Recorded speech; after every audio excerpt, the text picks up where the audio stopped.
Good evening, ECISD, and welcome to ECISD Live. My name is Scott Murray, and I'm the superintendent of Ector County Independent School District. It was a lot of fun to watch that countdown clock spiral down to zero because we are in the waning opportunity right now as we open school next week for children in ECISD and are excited to make that happen.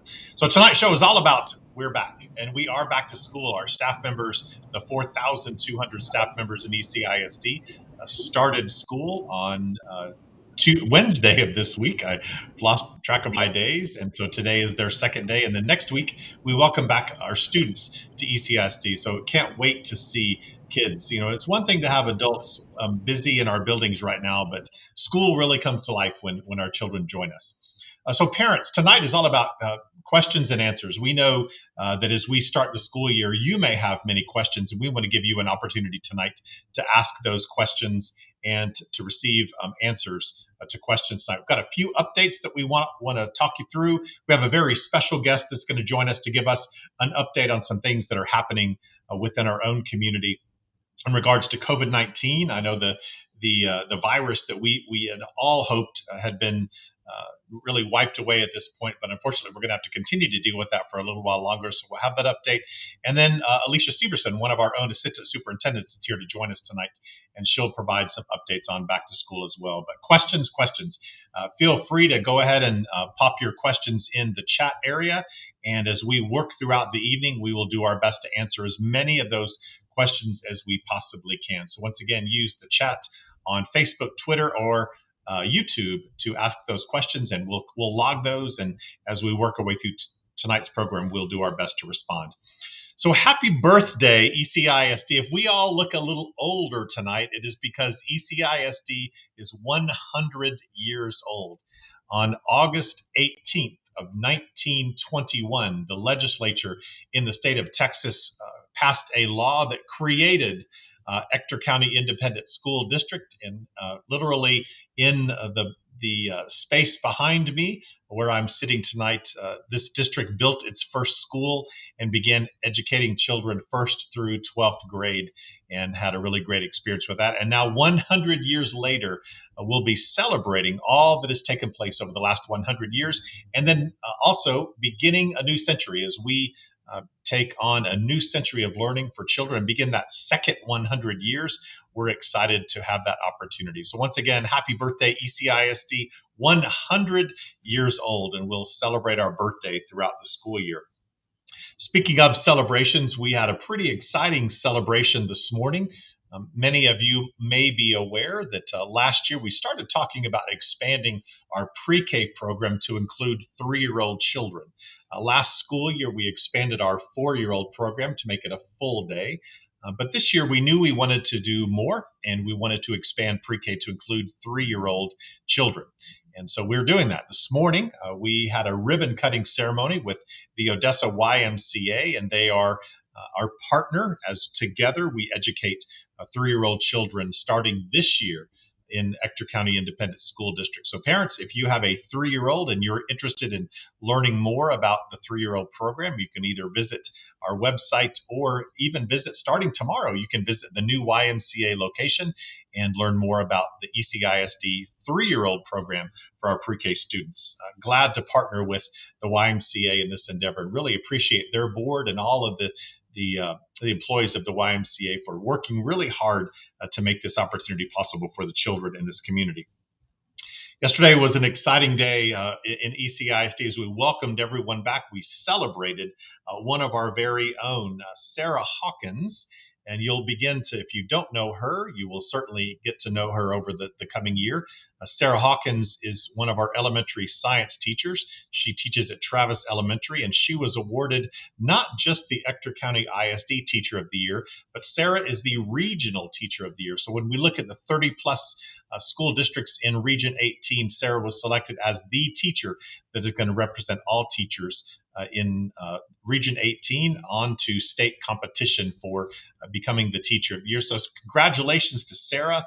We are incredibly proud of you. Congratulations to Travis Elementary School for for working and supporting Sarah as she truly is one of our best. And we're honored for her and celebrate her as she's received, again, the Region 18 Teacher of the Year opportunity.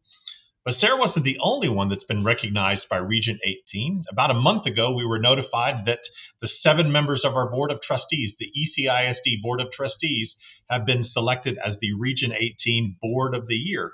So they will join 14 other school districts that are now vying to be the state of Texas School Board of the Year. We congratulate all 7 members of our trustees. Their work throughout the pandemic and leading our schools, leading our community, and ensuring that the needs of our kids were met through this past year with this pandemic has been significant, and this honor for them is certainly well deserved. So once again, the ECISD Board of Trustees, the Board of the Year for Region 18, congratulations on that incredible honor. We're excited that we have multiple folks in ECISD that are being recognized now at the regional level for their really great work. All righty. We are starting the year. So next week, we are welcoming back a group of children. And you would expect that we're going to talk a lot tonight about transportation, about our buildings, and about Meet the Teachers, et cetera. But unfortunately, the first thing we need to talk about, just like we talked about last year, is COVID-19. In our community, COVID-19 has made a resurgence. And I am not the expert in COVID-19, nor do I ever want to be. But tonight we do have an expert that is joining us. So Russell Tippin is the president and CEO of MCH. They do a great job in our community of making sure not only that our medical needs are taken care of, but that we're informed. And so Russell is with us tonight, and he's going to provide an update for all of us on COVID-19, what's happening in our community, what's happening in his hospital, and some things of which we need to be aware as residents of Ector County. So Russell, thank you for joining us tonight. And we look forward maybe to hear what you have to say, but the floor is yours. Yes, good evening, everybody. And Dr. Mary, thanks for having me. And man, you look good for a 100-year-old. I mean, you look really sharp. Thank you. Thank you. Your age. So, and congratulations to your teachers and to your board for their success. And we look forward to helping ECISD have a great school year, keeping the kids and the teachers and the families safe. And we thank you for what you do in the community to get our future doctors, nurses, and lab techs and housekeepers and kitchen workers ready to go. So thank you for that. Tonight, I want to talk and just update a little bit about the COVID-19 situation in Odessa and Ector County, Texas, and really the nation and the world. As we all know, the COVID has really reared its ugly head again, and it's out there, and it's alive and well. And right now, Medical Center, along with all the other hospitals in the nation and Texas, we're really battling this disease again. The numbers have increased dramatically over the last couple of weeks. A few weeks ago, we were rocking along with 0 patients, 1 patient, 2 COVID patients. Today, at Medical Center, right down the street from the school, we have 52 in our hospital today. And that's the largest number we've seen since January. And so it's very concerning for us that number is growing again. We are seeing that that this is not discriminating. It is attacking everybody. And we're here tonight just to encourage everybody to be safe, wash your hands, wear your mask, and do your research on the vaccine. And if you want a vaccine, it is readily available. If you remember, earlier this year, we did a big vaccine drive out at Rattler Stadium, thanks to the school district that let us get out there. But the vaccine is readily available, and it's there. And if you want it, or you want it for your child, it is available. And so we encourage everybody to take appropriate action to protect yourself and your family and your kiddos.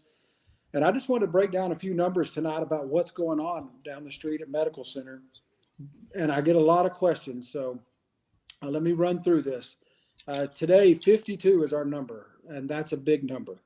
One of those is a patient that's 15 years old, so that is considered a pediatric patient.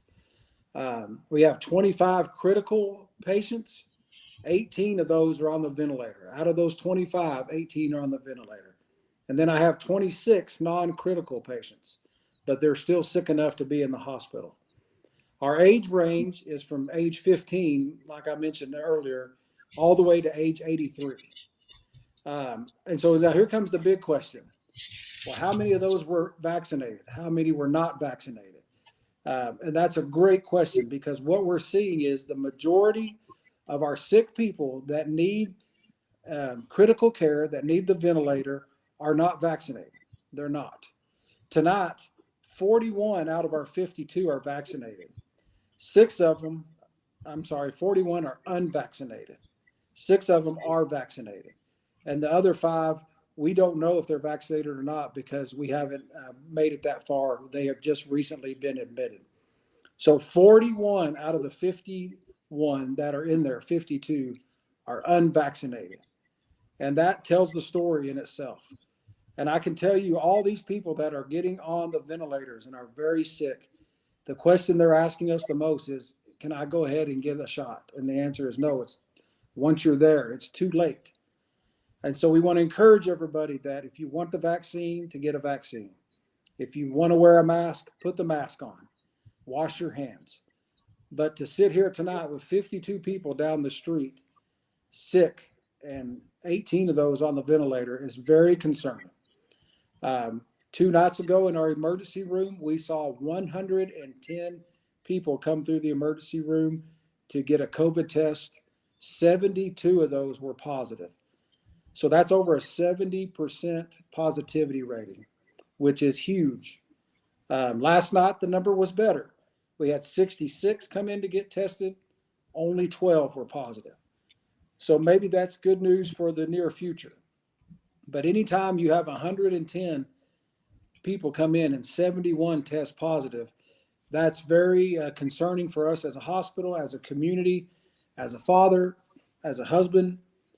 And I just want to encourage everybody to please take the appropriate action you need to protect yourself and your family. I wouldn't be doing right if I didn't get on here and say thank you to our nurses and our doctors and our lab techs, our x-ray techs, our kitchen workers, everybody who is battling this. Those people are the tip of the sword. They're the groups that are in this all day, every day, putting themselves at risk to take care of these people that have fallen sick. But again, let me repeat the number. Out of 52 we have today, 41 are not vaccinated. And so we encourage people to do their research, to ask questions, ask your doctors questions, and get informed about the vaccine.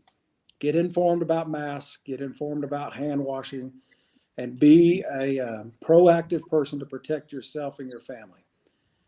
We want this behind us. We want to get this way away from us, but it's going to take all of us together again to fight this fight, to put this thing to rest, and so we can get back to normal life. And Dr. Murray, we want to wish y'all a very safe and productive school year. We really appreciate our relationship we have with ECISD and what y'all allowed us to do with the vaccines. And even though y'all are in the school business and we're in the hospital business, we are partners in our community, and we're partners in this fight. And we really appreciate what y'all do every day. And we want to wish the teachers and the kiddos a great school year. We have information up on our website that gives you the daily count of COVID, gives you the age range, the vaccination rate, the positivity rate. Feel free to get on our website and check that out. There's a COVID tab. You can click on it. It'll give you all the information you need to make an informed decision. Good. Hey, Russell, we appreciate you being here tonight. Thank you. And thank you, like you said, to your nurses, your doctors, your lab techs, everyone that is a part of our hospital system in this county. I mean, the work that you all have done over the last year and a half to help us remain healthy has been overwhelming and noticed. And so thank you for your leadership, and thank you for all the members of your team. We do work together. And I think now schools and hospitals probably work together more than we ever have in the past. And I hope that relationship that we have will continue. It certainly benefits our kids, our families, and our entire community. So once again, thank you for being with us tonight. We appreciate it. Thank you, man. We're better together. Absolutely, we are. So parents, you heard really the expert Russell talking tonight about the resurgence of COVID in our community, and we have to be responsive to that, not only as a school system, but as individuals. There are things that we can do as residents of this community, and I think it is our responsibility as individuals to make sure that we make decisions that certainly benefit us as human beings, but also those people around us. And so let's kind of divert, and I'm going to invite Alicia Severson. Alicia is one of our assistant superintendents, and she oversees our really a variety of programming. But tonight, we're going to really start our focus with our nurses and our safety procedures. And so, Ms. Severson, if you could join, there you are. If you could join us, it's a pleasure to see you. Thank you for joining us tonight. Unfortunately, Mr. Tippin gave us news that we didn't necessarily want to hear. But it is a reality. COVID-19 is resurging in our community, and one of the questions that we're seeing is really from our parents, and it's the right question to ask. What processes and systems are we putting in place to make sure that our kids are going to be safe this year? So walk us through some things that we're talking about, thinking about, and we'll have in place for our families. Absolutely. Thank you for having me on tonight, Dr. Muri. So what's interesting, and I think parents will appreciate, is the community spread within the school the research shows that it was very, very little community spread within the school district. And we'll be maintaining a lot of those protocol guidelines that we've used last year that were proven to keep students and staff safe. So if there were a few things that I could say that parents could do, because parents are our partners, just like we have partners with our local health authorities, I would encourage parents to continue to pre-screen your students before you send them to school. If they are exhibiting any symptoms that are new for them that fall in that list of COVID symptoms, please keep them home. Also, making sure that we're continuing to do those things that we know keep us safe. Continue to wash your hands, use good cough and sneeze hygiene, and again, just pre-screening and keeping them home if they're showing any symptoms would keep all of us safe at school. One thing that I do want to mention, a protocol that we implemented midway through the year last year, is the use of a rapid test that can be administered by our campus nurses for any student or staff member who starts to exhibit symptoms while they're at school. We will continue to provide that option for parents. For any child under 18 years of age, a parent does need to be present for the nurse to administer that rapid test, but it will give you results within 15 minutes whether or not your child does indeed have COVID. So that is something that we are going to continue to provide. Good. So you talked about some things that parents can do, and certainly there are things that mom and dad can do at home before they ever send their child. We don't want to receive sick children, during in the morning, and so those kids need to stay. Talk about masks for a minute. I know in the state of Texas, Ms. Severson, that we can't require individuals. So what is the guidance that we're providing from a mask perspective for not only our students but our staff members? Yeah, absolutely. So mask is one mitigation factor that has shown not to just prevent us from COVID, but also flu season as well. So it does prevent us from catching any communicable disease. While masks are not going to be mandatory, we are highly encouraging anyone who wants to wear a mask to wear a mask. It is an option for families and for staff this year, but we highly encourage and strongly recommend for students and for staff to wear their masks this year when we go back to school. I think that's important. Like you said, Ms. Steverson, the research across the state of Texas says that school was the safest place for kids to be. Transmission just wasn't happening on school campuses, not only in ECISD, but across the state. And a lot of that was in part to the safety procedures that were in place, which worked. They were effective last year.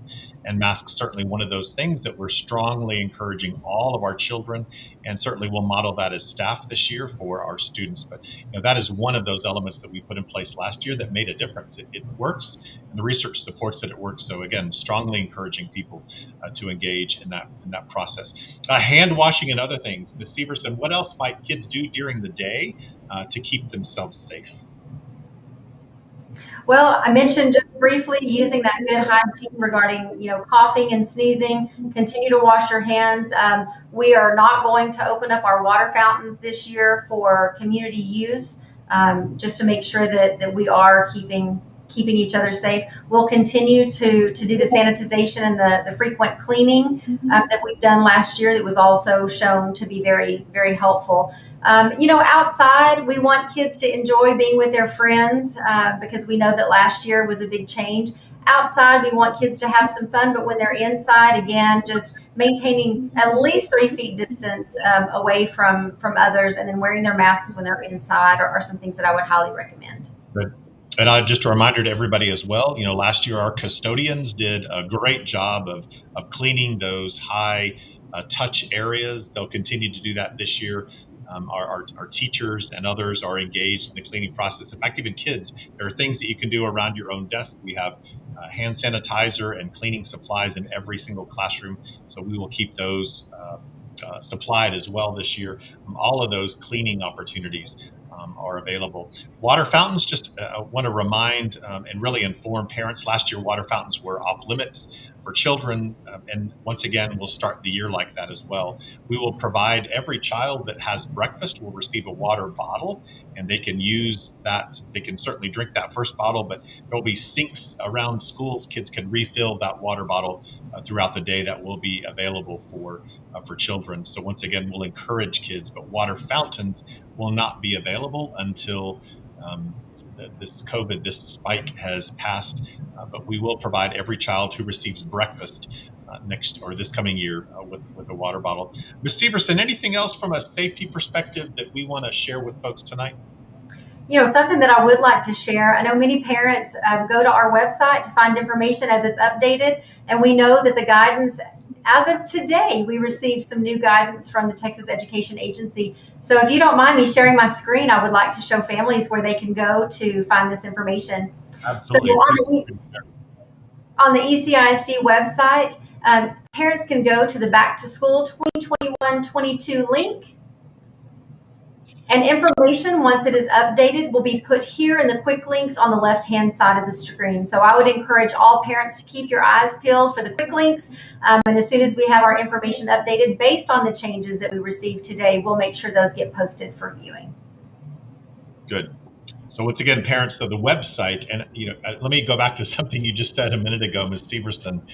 Information changes daily, and today was one of those days. So prior to 3 o'clock today, we actually had our protocols posted online, and we were informed at 3 o'clock today of some brand new guidance in relation to COVID as well as learning that was released by the state. So we pulled guidance off of our website, and right now we are in the middle of updating all of that guidance. So as Ms. Severson said, the school district website is the best place to receive information, but I will remind everybody, because of COVID-19 and the ebbs and flows, information will be changing regularly. So we, just like last year, we all need to be flexible and agile as information continues to evolve over time. And the year is already starting with the realization that information will change on a regular basis. And our commitment to all of you as parents is to keep you updated.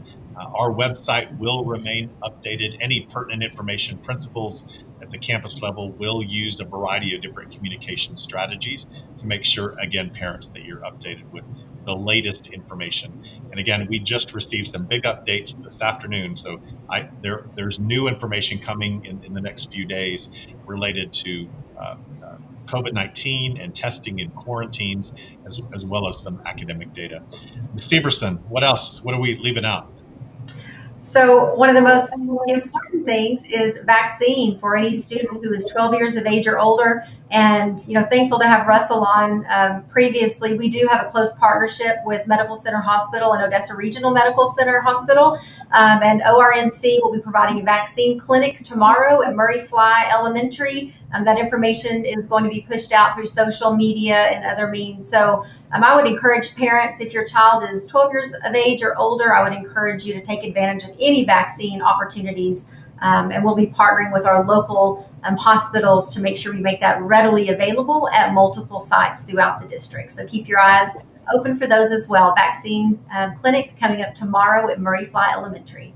Awesome. And we'll continue to provide those. I think, Russell Tippin certainly talked about the relationship that we have with our hospitals and our community. And so we'll continue to partner with the hospitals and the health department to make sure that vaccines are available to students throughout the community. And really, Ms. Severson, parents can really go to multiple locations now to get a vaccine. Is that true?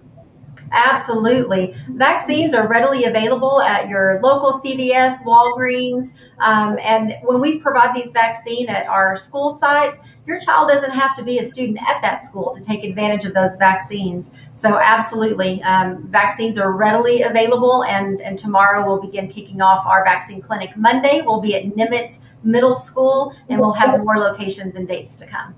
Right. So Friday which is tomorrow at Murray Fly for vaccines. And what are the times, Ms. Severson, for that? I knew you were going to ask that question, Dr. Murray, and I don't have them in front of me, but we do have that information to push out via the flyer that was finalized today with ORNC, okay. and we'll have that information out. I would hate to say it on Facebook Live and not state it correctly. That's great. I agree with you. We want to give accurate information. But on Monday, you said they'll be at Nimitz as well. So another clinic on Monday at Nimitz for folks. Good. All right. Oh, there it is.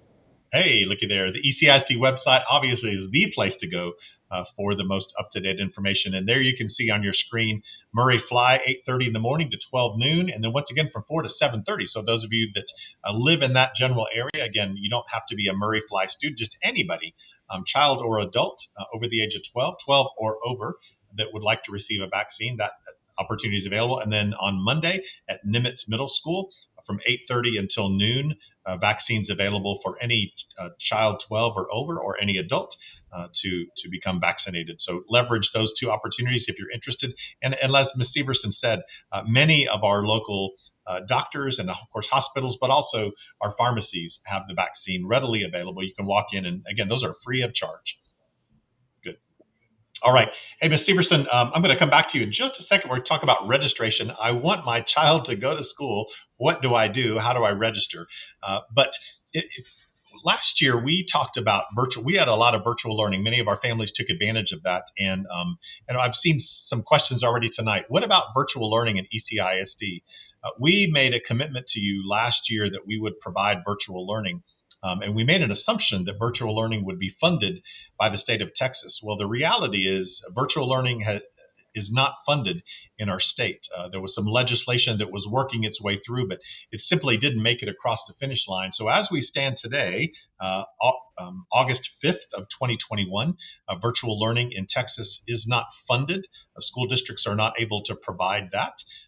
So today we were made aware of some new opportunities, especially for students that test positive for COVID and may be quarantined. We're going to talk a little bit about that. Not tonight, but because we have just received that information. So right now we are formulating what that's going to look like in ECISD. But the really good news is for those children that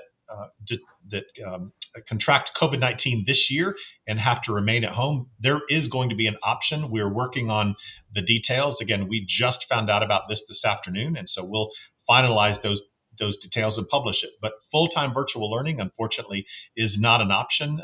It has not been funded.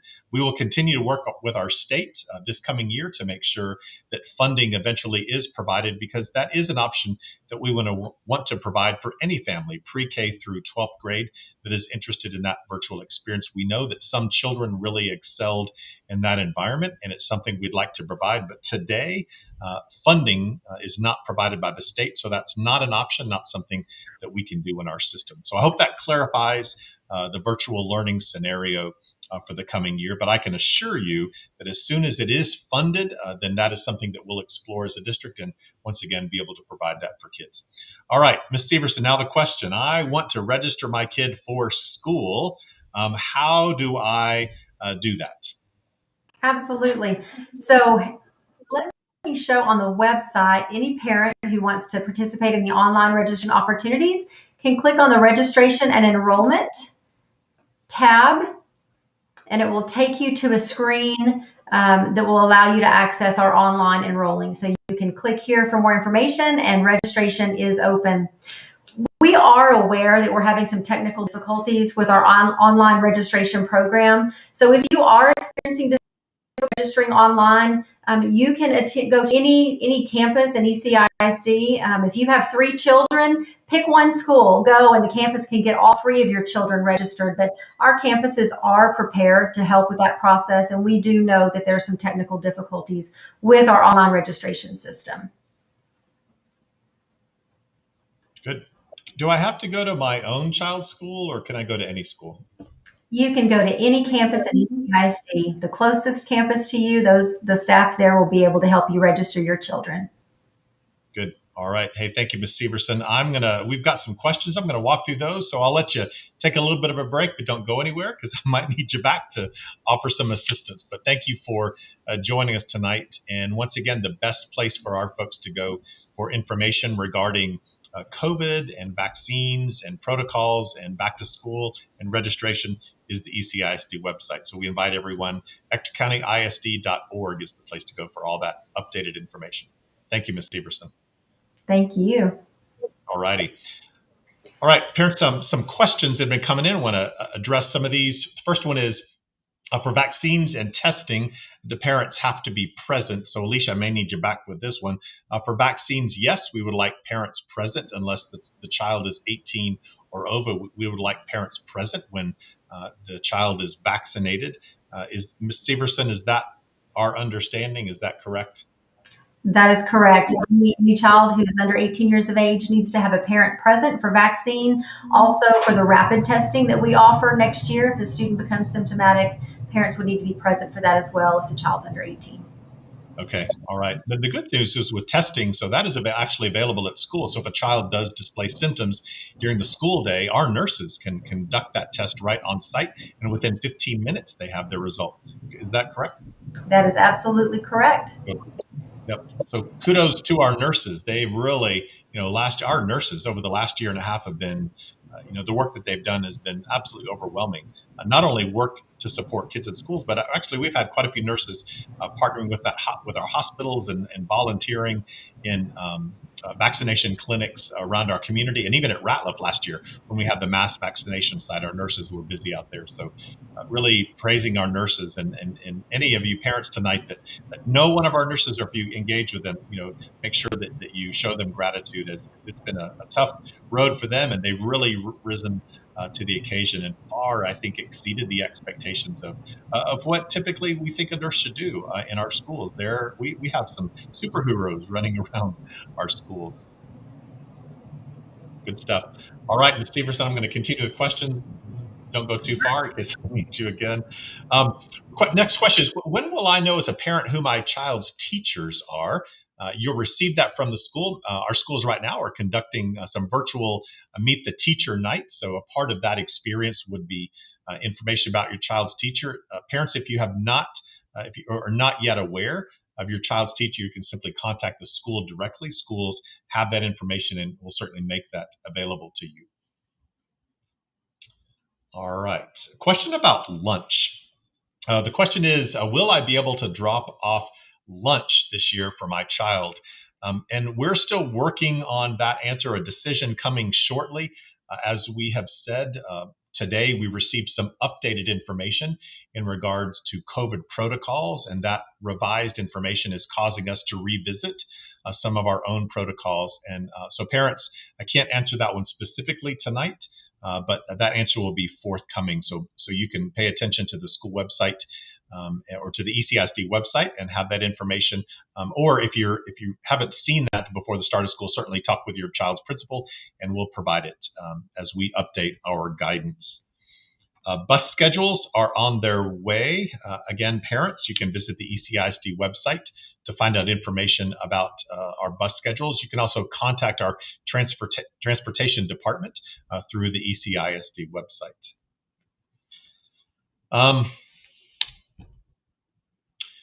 How do we know if all of our kids are going to be safe?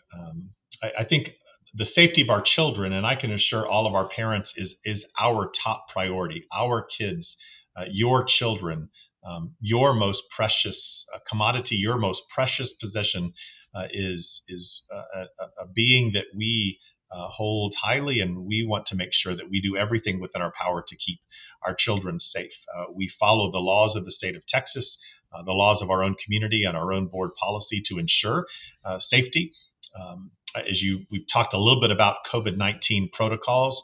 Safety starts at home this year, making sure that our children who are displaying symptoms never leave home. They don't come to school if they're showing any kind of symptom that might be harmful to teachers or others.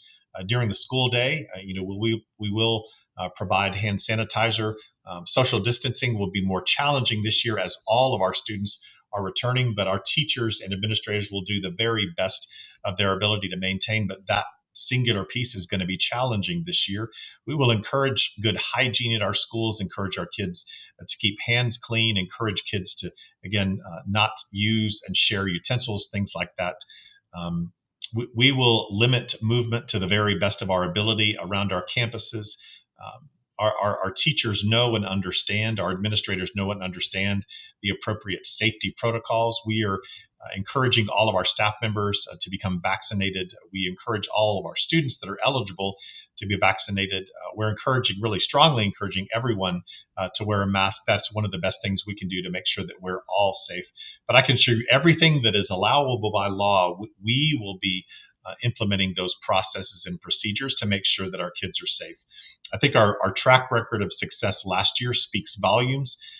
Many of our elementary students had over 90% of their kids by the end of the year, and were incredibly safe. And we were really pleased with that.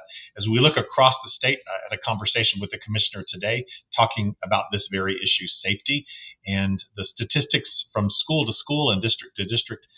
Virus spread simply was at a minimum last year among children, and schools were by far the safest place for our kids to be. Even last year in ECISD, we saw that many of our children and even our own staff members contracted the virus within the community. It's simply rare was it spread on our campuses. So the safety procedures that we had in place last year, once again, many of those will be in place this year as we start the school. And we will have to partner with you as parents to continue to make sure that happens. Meals, yes, meals this year are free. We started this program last year, really pre-pandemic, an opportunity for every child in ECISD to have a free meal, and we'll continue that once again.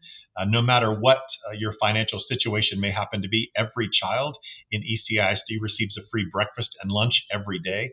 And as I said earlier, that free breakfast includes a full bottle of water. They can carry that with them throughout the day. So we encourage every child to pick up breakfast, even if you had breakfast at home, just to get that water bottle. I think that'll be important. So once again, free breakfast and lunch for every child in ECISD. And I lift up our cafeteria staff as well tonight. The leadership team in our food services program really made this possible, working with the state of Texas and the federal government, bringing that in. So we really appreciate our food service team for making that happen and bringing that opportunity to kids within our community. But yes, this year, every child, free breakfast and lunch every single day. Question about absences. Will absences due to COVID-19 count against students? Anytime a child is absent from school, that is an absence, whether it's excused or unexcused. The child, if they're not physically present or present in some kind of virtual environment, they are absent. So the good news, however, is today, once again, some information was shared with us as well as other school districts across the state that any child that does contract COVID, there are some things that we're going to be able to do to make sure that a child that does have COVID and is at home, there is a way for us to continue the learning process. More information about that is coming. Again, that information was literally shared with us a few hours ago. We've got to do some work on our side, but so information about that is forthcoming, parents. And so again, if a child or an adult for that matter does contract COVID-19, they will be at home or away from school. They're not allowed on our campuses, but there will be some ways for us to ensure that learning can continue to happen for those children. So more details to follow. So pay close attention to those details in the coming days as we finalize those plans. All right. That's it for tonight. We are 40 minutes in. We've had a lot of questions. I know I've answered a few. We've had some on that have been answered in chat tonight, and we know that you, as parents, probably tonight's session may have generated more questions, and so we encourage you to ask. We will be live on ECISD once again next week. More questions. We'll be happy to answer if you have specific questions, parents, that were not answered tonight. Really encourage you to reach out to your child's school. Many times the most effective folks to answer questions are our teachers and our parents there, or excuse me, teachers and our administrators. They are well equipped with what's happening in our district and can certainly provide responses. We will be back next week. We will continue to respond to questions and make sure that you, as parents, have all the information that you need to make this a really successful year. So once again, thank you for joining us tonight. It is a pleasure. I look forward to a great year. So next, I need to share this with you. One more little tidbit. This is a bit different for ECISD. We learned a lot last year during the pandemic, and one of the things that we learned is about the phase-in process. As you'll remember, if you were with us last year, we phased our students in gradually over time. And so we're actually doing that starting next week. So on August 10th, that's the first day of school for some of our children. On August 12th, that will be the first day of school for the rest of our children. So on August 10th, pre-K, kindergarten, all the way through 6th grade, as well as our 9th graders, all of those students will begin school on August 10th. On August 12th, which is 2 days later, we'll be joined by our 7th graders, 8th graders, and then 10th through 12th graders. The reason for that is because we recognize that our 6th graders that are new to middle school and our 9th graders that are new to high school, sometimes that transition can be a bit challenging for them when those schools are full of other kids. And this year, we're going to give our 6th graders and 9th graders a chance to have 2 days all to themselves. So it'll just be 6th graders at our middle school campuses, 9th graders at our high school campuses. They'll get to know their teachers, get to know processes, systems, routines. They'll have a couple of days to become acclimated to their new environment before the rest of the school joins them. So once again, parents, August 10th is the first day of school for pre-K through 6th grade, as well as 9th graders. And then August 12th is the first day of school for 7th graders, 8th graders, and 10th, 11th, and 12th graders. So pay close attention to that, parents, and make sure you send your child to their first day of school on the right first day of school. All right. That's it for us tonight. A lot of information. I appreciate you joining us tonight. Thanks for the great questions. Thanks for the constant engagement. We appreciate it. Have a good night, and we'll see you next week.